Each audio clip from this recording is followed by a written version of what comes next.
Let's discuss this and more with a very strong supporter of John McCain, Republican Senator Lindsey Graham. He's joining us from Charleston, South Carolina right now. Senator Graham, thanks very much for coming in.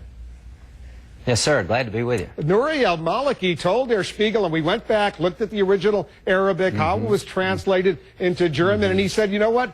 He more or less agrees with Senator Obama that a 16-month timetable is good for Iraq. That sort of pulls the rug out of the Bush administration and Senator McCain that says there should be no such timetable.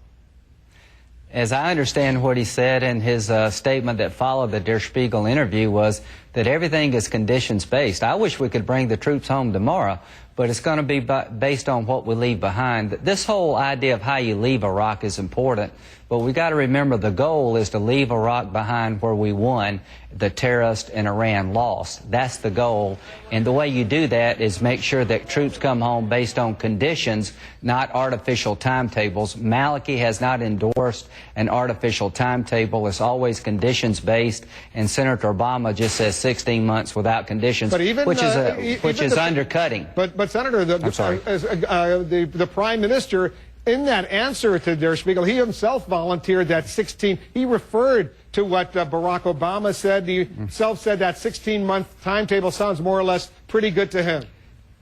Well, he also said today and yesterday that it's based on conditions. Senator McCain said that in 2013, at the end of his first term, he envisions Iraq where most of the troops are gone and we're out of the combat business. We all see a day soon rather than later that we can come home, but the goal has always been to secure Iraq, to make sure we win. Senator Obama's never seen Iraq in terms of the global struggle. He wants to leave. He wanted to leave instead of do the surge, and leaving is not the goal. Winning is the goal, and we're going to leave winning. Well, he also makes the point that he opposed the war from the beginning, and Senator McCain was, in his words, basically a cheerleader for the war, and he sees that as the biggest blunder in U.S. foreign policy since the Cold War.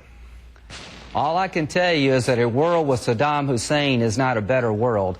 In the Obama world, Saddam Hussein would still be in power, and you know how the UN Oil for Food program was working. I am glad Saddam Hussein's out of power. I'm glad he's dead, and I'm glad we have a chance to create in the heart of the Arab world a democratic government where Sunni, Kurds and Shias can live in peace, reject Iran, and deliver a decisive blow against al-Qaeda. So knowing what you know right now, Senator Graham, and knowing what Senator McCain knows right now, even though there were no WMD, even though there were no links between Saddam and al-Qaeda or 9/11, you still think it was a good idea to go to war? Absolutely.